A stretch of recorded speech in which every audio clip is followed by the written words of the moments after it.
안녕하세요. 네, 울랄라 빡두컬 TV. 베베TV. 네, 에서 어린이 경제신문을, 어린이 경제신문 2021년 9월 1일자 신문을, 한번 이야기해 보도록 하겠습니다.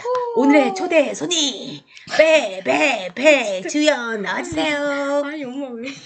아니 알았어요. 안녕하세요. 빡뜨깔입니다. 아니 박수. 단리와 복리 이 장면에 나오는 복리는 원금에 이자가 붙고 그 총액에 또 이자가 붙는 금리다. 금리가 10%라면 첫 해에 100원에 10원의 이자가 붙어 110원이 된다. 다음 해 이자는 110원의 10%인 11원이 돼 원금이 121원으로 늘어난다. 그 다음 해 이자는 121원의 10%인 12.1원 계속 불어난다. 이에 비해 단리는 정해진 금리만 붙는다. 횟수와 관계없이 처음 100원에 10%인 10원만 불어난다. 이게 단리다. 당연히 예금은 복리, 대출, 단리가 유리하다. 그렇지만 현실에서는 예금은 달리 대출은 복리가 더 많다. 다시 드라마로 돌아가보자. 한국인 악당이 30년 전에 갖고 간 돈 500만 원은 지금 어디로 불어났을까? 와, 정말요. 달리와 복리에 대해서는 이야기를 했는데, 저희가 저축하는 거는 이자가 많이 붙지 않는 단리, 대출을 많이 받는 거는 복리로 그 이자가 많이 불어나는 거, 그 이야기인 것 같네요. 네. 이걸 보니까, 네. 와, 이렇게 지금 원금이 110원에서 10%인 121원으로 늘어나고, 그 다음에는 121원에 10%인 12.1원이 계속해서 불어난다고 합니다. 네, 이러한 것들이 지금 네. 복리를 이야기하는 건가요? 네. 잘 모르겠네요. 정말요? 네. 네. 혹시 아시는 분은 댓글로 네, 남겨주세요. 네, 왜 복리에 저래? 대한 이야기 맞고요. 네. 그다음 단리는 정해진 금리만 붙는다고 해서 복리와 같지만 120원, 130원 횟수에 상관없이 처음 100원에 10%인 10원만 불어나는 게 단리라고 합니다. 네, 우리 배주연님 네? 계속해서 더 읽어주실 건가요? 목소리 너무 좋아요. 빡뚝걸님이 그 다음 언니가 해 그냥. 언니가 해주세요. 네. 네. 말투 왜 이래요? 알았어 빨리. 총액 200554 537 262 312원. 원금 500만원, 복리 66%, 30년을 계산을 하면 20조 원이 넘는 엄청난, 말도 안 되는 금액으로 불어나요. 실제로 드라마에서 이 숫자가 그대로 나오고, 악당은 금액이 너무 크니까 큰소리 군소리 없이 일본으로 돌아갑니다. 이 금액은 어떻게 나온 걸까요? 복리 계산식을 봅시다. 복리 계산식은 원금 500만원 곱하기 1 플러스 0.66이다. 여기서 0.66은 뭘 가리키냐면요. 금리, 즉 이자율. 30 거듭제곱은 돈을 빌린 횟수입니다. 네. 그리고 여기 위에 보시면은 명목금리, 실질금리, 예금금리, 대출금리 이렇게 4개의 종류의 금리가 나와요. 근데 여기에서 울랄라님, 여기에서 명목금리가 이 4개 중에 들어본 것이 있을까요? 명목, 실질, 여기 보죠, 예금, 말씀해 대출금리. 주세요. 아니요, 저는 정말 몰라요. 이 경제 관념이 없어서 그래서 다 아는 지인이 네. 어린이 경제신문을 봐라 해서 지금 그래서 어린이 경제신문을 보고 있는데 감사합니다. 네, 이 어린이 경제신문에 굉장히 유용하고 제가 잘 모르는 내용들이 많이 있는데 우리 빡독걸님 밑에 표에 뭔가가 있는 것 같아요. 한번 그쪽으로 네. 내려가 볼까요? 하지만 이거를 보기 전에 네네. 일단 글을 한번 읽어보면서 네네네. 배경 지식을 쌓겠습니다. 네, 알겠습니다. 금리는 여러 가지가 있대요. 가장 널리 알려지고 누구나 잘 아는 금리는 예금 금리와 대출 금리가 있고 은행에 돈을 맡기면 은행은 그 대가로 금액의 1년치 이자를 3개월마다 지급을 하는 거예요. 이게 바로 예금 금리예요. 예금 금리가 뭐라고요? 3개월마다 이자를 지급하는 거. 1년치. 이게 네. 그러고요. 예금 금리라고 합니다. 네, 바로 대출 금리는 뭐냐면 돈을 빌린 후 그 대가로 은행에 내야 하는 것을 대출 금리라고 할 수가 있어요. 이 예금 금리와 대출 금리 가운데에서 대출 금리가 조금 더 가격이 더 높다고 하고요. 이를 경제 뉴스에서는 잘 모르지만 무슨 차이라고 한대요. 근데 예금 금리와 대출 금리의 차이를 말하면서 이게 바로 이윤이라고 합니다. 정리하자면 은행은 돈을 싸게 빌려서 좀 더 비싸게 판매하는 곳이라고 볼 수가 있습니다. 그러면 지금 봤으니까 다른 금리의 종류를 표로 간단하게 살펴볼 건데요. 울라라님이 읽어주시면 감사하겠습니다. 여기 표에 여러 가지 금리가 있습니다. 제가 읽어야 할까요? 네, 울라라님 차례입니다. 아, 여기에 정말인가요? 네, 다양한 금리가 왜 있는데 다들 모르는 지금 척해요? 하나, 둘, 셋, 넷, 다, 일곱, 여덟, 아홉, 10가지 금리가 있는데 지금 준비되셨나요? 네네, 준비됐습니다. 읽어주세요. 네, 단리라는 것은 원금에만 적용하는 금리를 단리라고 합니다. 원금에만 적용하는 금리.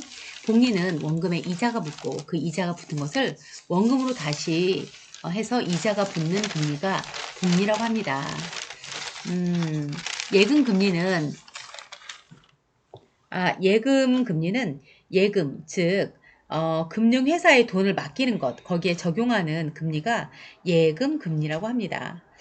너무나 종류가 많다 보니까 이 금리에 대한 것이 이렇게나 많다라는 거를 이제 알았습니다. 저도요. 네, 그런데 어렵네요. 정확히 아직도 모르겠습니다. 괜찮습니다. 원래 반복.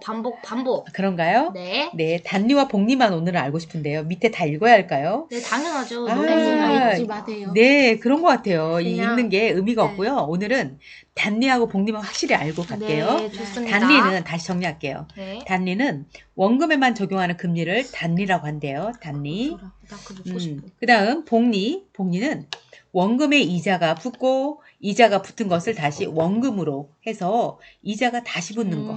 그래서 복리가 더 좋겠죠. 그죠. 네. 그래서 복리는 원금에만 적용하는 금리가 단리고 원금에 이자가 붙고 그 이자가 붙은 것을 원금으로 다시 해서 이자가 불어나는 금리. 이게 복리라고 합니다. 네. 네.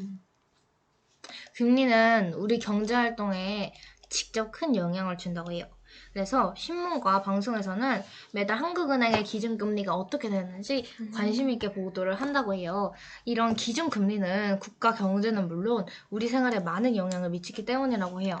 네. 이 시중에 있는 돈이 은행, 증권시장, 부동산 등 어디로 이동을 하면서 환율이 어떻게 될지 전망하는 것도 금리와 관계가 있다고 합니다. 어른들이 예금과 대출을 언제, 어디서 어떻게 할 것인지 결정할 때도 이 금리가 큰 영향을 준다고 합니다. 그렇군요. 여기 한마디로 잠깐 네. 여기 금리를 보니까요. 아까 금리에는 종류가 여러 가지 있다고 했잖아요. 그쵸? 네. 근데 이 네. 금리 중에서도 기준금리 아까 이야기하였잖아요. 네, 맞아요. 기준금리는 한국은행이 매달 정하는 기준이 되는 금리. 이게 줘봐. 기준금리라고 줘봐. 한답니다. 네네. 근데 잠깐 여기서 금리가 뭔지 한 번 더 포인트 잡아주시면 좋겠습니다. 금이라는 게 뭘까요? 돈이란 말이잖아요. 네. 돈에 어떤 이자가 붙는 형태. 아하. 네. 연봉과 보수보다 소득이 맞아요. 그룹 이거 말고 그냥 이거에 대해서만 얘기해요. 네. 네. 연봉은 한 회사나 기관에서 일하며 한 해 동안 고정적으로 받은 임금입니다. 그리고 근로소득에 속하고 연봉을 주 단위로 받으면 주금, 월 단위로 받으면 월급이에요. 예를 들어 손흥민의 주급은 약 3억 1,600만 원, 연봉은 164억 정도입니다. 그럼 연봉이라는 용어 대신 적합한 단어는 뭐가 있을까요? 연봉이요? 네, 아마도 소득 아닐까요? 맞아요. 근데 소득에는 되게 많은 종류가 있는데 일단 여기에는 근로소득, 재산소득, 이자소득 등 약간 여러 가지 방법으로 번 돈을 합한 개념이라고 합니다. 오늘 특별 손님이 있었습니다. 네, 계속 이어가겠습니다. 빨리 해, 누나. 빨리. 빨리 해주세요. 틀린 말은 아니지만 틀린 말은 아니지만 우리는 보수에 대해서 알아보도록 하겠습니다. 일단 보수는 노동의 대가로 받은 금전이나 보상이라는 거예요. 그리고 급여는 고용주하고 계약하고 정기적으로 받는 노동의 대가입니다. 그 급여에는 여러 가지 종류가 있는데 일단 임금, 봉금, 월급, 연봉 등 여러 가지 뜻을 포함하고 있습니다. 아, 그리고 여기 봉급이라는 단어가 있는데 공무원이 받는 급여를 특별히 강조해서 표현하는 용어라고 해요. 아, 그래요? 네. 저도 처음 알았네. 그래서 오. 이런 공무원이 받는 월급을 정리한 표를 봉급 명세표라고 부른대요. 네. 그래서 왜 이렇게 부르냐면 이렇게 더욱 무거운 책임감을 갖고 국민을 위해 봉사하라는 뜻이 이런 뜻이 담겨 있대요. 자, 그러면 두 번째 아, 봉사라는 의미에서 네, 그래서 알겠습니다. 상여금에 대해서 알아보도록 할게요. 정기적으로 지급되는 급여입니다. 아, 처음 들어봐요. 약간 상여금요? 아니요. 상여금은 우리한테 주는 보너스 아, 개념이에요. 맞아요. 그래서 추가로 더 주는 돈이라고 보시면 보너스. 돼요. 보너스. 마지막으로 스톡 옵션이 있는데 일단 기업이 임직원한테 약간 자기 회사 주식을 조금 그거를 이렇게 살 수 있는 거예요. 왜냐면 왜 그렇게 하냐면 그러니까 인재를 오랫동안 자기 회사에 유지하기 위해서 네. 오랫동안 일하기 위해서 이렇게 한대요. 그래서 여기 예시가 이렇게 있고 또 여기에는 원유에 대해서 있는 것 같습니다. 네, 그럼 여기서 엄마 여기서 끝나. 아, 여기서 끝날 건가요? 와. 아니요, 우랄라님이 한 번 더 읽어주셨으면 그래요? 좋겠어요. 그래요? 네. 아우, 이거 내용이 너무 긴데 계속 갈까요? 네. 네, 알겠습니다. 아니, 그러면 원유까지- 정책으로 공급 가격을 정하는 원유에 대한 이야기를 한번 해보도록 하겠습니다. 네. 경제의 기본에는 수요와 공급이 있어요. 와, 굉장히 중요한 거 이거 사회 시간을 배우지 않았나요? 맞아요. 그 마이더스의 손. 네네. 시장의 거래 가격은 수요와 공급의 균형점에서 결정된다. 네. 경제학의 가장 기본 이론인 수요와 공급의 법칙입니다. 쉽게 말해서 사려는 사람과 팔려는 사람이 서로 합의하고 거래가 이루어지는 균형이 바로 가격입니다. 그렇죠? 네. 이런 수요와 공급에 대해서는 네. 잘 알고 있지 않나요? 맞아요. 수요가 많아지면 공급은 적어지고 공급이 많아지면 수요가 적어지는 거. 네. 아, 그렇죠. 네, 네. 알겠습니다. 여기 지금 독특한 원유 가격 연동제에 대한 이야기가 나와요. 정책으로 가격을 정하는 경우가 있는데 네. 최근 논의가 치열한 상품이 원유가 대표적인 사례라고 합니다. 원유가 뭔가요? 원유는 젖소에서 짜낸 아, 젖을 원유라고 한답니다. 네. 그런데 이걸 가공해서 네. 우유도 만들고 분유도 네. 만들고 치즈도 만들고 유제품을 아. 만듭니다. 즉 원유의 특성, 그러니까 젖소가 그냥 짜낸 젖 자체가 원래 원유인데 송아지를 키우고 원유가 만들어지기까지는 네. 빨라도 1년이 넘는 오랜 기간이 걸린다고 합니다. 그런데 수요는 계절이나 유행에 따라 매일 변하는데 네. 생물인 젖소로부터 짜내는 특성상 일단 소를 기르면 매일 일정한 양을 생산해야 하잖아요. 네. 그런데 원유는 쉽게 상해서 오래 보관할 수가 없다고 합니다. 그죠. 그래서 기업에 맡겨 가공하지 않으면 팔 수도 없다고 합니다. 따라서 원유는 받아줬네. 시장의 상황에 따라서 거기에 맞춰서 네. 공급량을 조절하는 게 사실상 무리에 가깝다고 합니다. 아이고, 진짜 대단하네요. 그래서 여기 보면요. 수요와 가격의 변화에 빠르게 적응하기 힘든 것이 네. 낙농업자의 상황이라고 그럼 합니다. 힘들겠다. 우리 빡도걸님이 정부는 여기서부터 한번 읽어보도록 할까요? 네, 알겠습니다. 한번 읽어보도록 하겠습니다. 정리하자면 여기 맞나요? 네네. 정리하면 원유는 시장 상황에 맞춰서 공급량을 조절하는 게 사실상 무리와 같습니다. 하지만 그래서 수요의 가격 변화에 빠르게 적응하기 힘든 것이 낙농업자의 상황입니다. 그래서 정부는 이러한 이유로 원유 가격 연동제를 도입을 했습니다. 낙농업자와 가공협회, 전문가, 소비자 대표들이 모여서 회의를 열고 원유 생산 비용과 물가 상승률을 바탕으로 판매 가격을 결정해서 공급을 안정화하는 제도입니다. 정리하면 원유 가격 연동제란 수요와 공급의 균형점이 아니라 공급자의 관점을 기본으로 삼아 가격을 임의로 결정을 해요. 원유의 특성 때문이죠. 하지만 이 원유 가격 연동제 개선 반영을 두고 대립이 치열해요. 낙농업계는 생산비가 올라서 원유 가격을 올려야 한다는 입장. 반대로 원유를 가공하는 기업들은 유제품 소비가 줄어서 원유를 싸도 쓸 데가 없다며 나섰습니다. 정부는 수요와 가격 변화를 반영할 필요가 있다며 기업에 공감하는 쪽입니다. 이에 제도의 개선 방안을 논의하고 있지만 낙농업계와 가공업의 입장 차이는 큽니다. 원유 가격은 우유뿐만 아니라 빵, 과자, 분유 등 국민 일상 물가에 엄청난 영향을 줍니다. 이 제도가 어떻게 바뀔지 관심을 가지고 지켜봐 주세요. 와, 그렇구나. 정책으로 공급 가격을 정하는 원유 자체만으로가 아니라 이런 처음 정책에 알았네요. 의해서 네. 원유가 조절된다라는 게, 음. 잘 몰랐었던 걸 알게 맞아요. 되었네요. 네. 네, 우리 빡독걸님 오늘 네. 경제신문을 읽고 이야기를 잠깐 나눴는데, 네. 어떤 게 가장 인상적이었나요? 저는 가장 인상 깊었던 게 방금 전에 원유 이야기도 인상이 깊었지만 제가 가장 인상이 깊었던 거는 금리에 관한 것이었어요.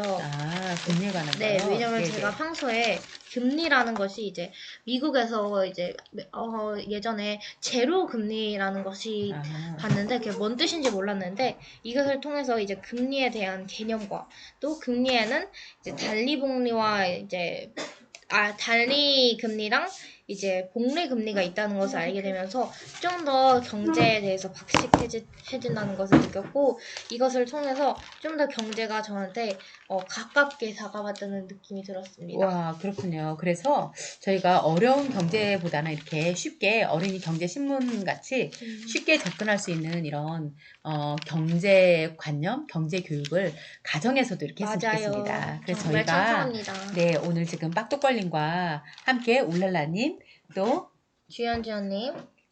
소가님, 아니에요. 해요. 네네. 네. 우리 한 분 친구는 무명으로 나왔습니다. 그래서 네. 무명 신부님, 네, 배소리 같은 오소리가 아니라 네.